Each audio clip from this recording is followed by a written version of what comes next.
But in reality, the main emphasis of the KGB is not in the area of intelligence at all. According to my opinion and opinion of many defectors of my caliber, only about 15% of time, money, and manpower is spent on espionage as such. The other 85% is a slow process which we call either ideological subversion or active measures, активные мероприятия in the language of the KGB, or psychological warfare. What it basically means is to change the perception of reality of every American to such an extent that despite of the abundance of information, no one is able to come to sensible conclusions in the interests of defending themselves, their families, their community, and their country. It's a great brainwashing process which goes very slow, and it's divided in 4 basic stages. The first one being demoralization. It takes from 15 to 20 years to demoralize a nation. Why that many years?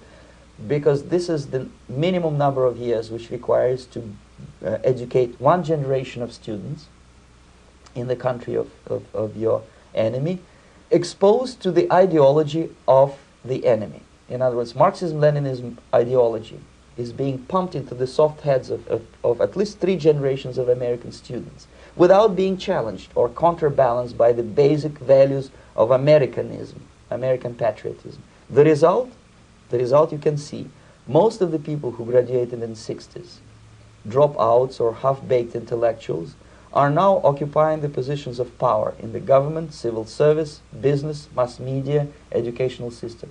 You are stuck with them. You cannot get rid of them. They are contaminated. They are programmed to think and react to certain stimuli in a certain pattern.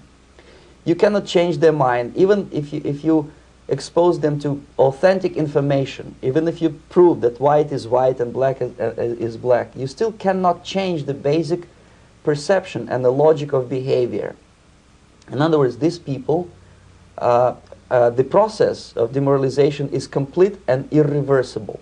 To get rid society of these people, you need another 20 or 15 years to educate a new generation of patriotically minded and common sense people who would be acting in favor and in the interests of the United States society.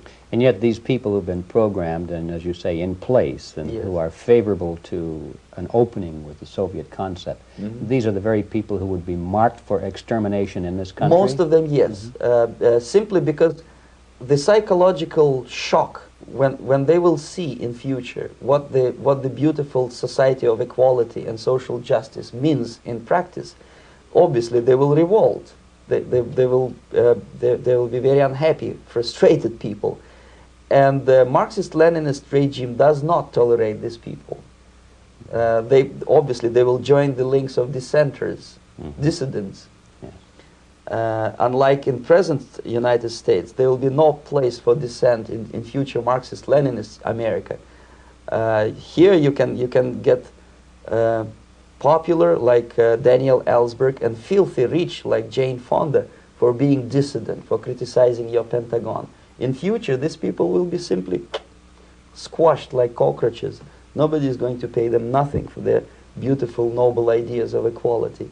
This they don't understand, and it will be the greatest shock for them, of course. The demoralization process in the United States is basically completed already. For the last 25 years, actually it's overfulfilled, because demoralization now reaches such areas where previously not even Comrade Andropov and all his experts would even dream of such a tremendous success.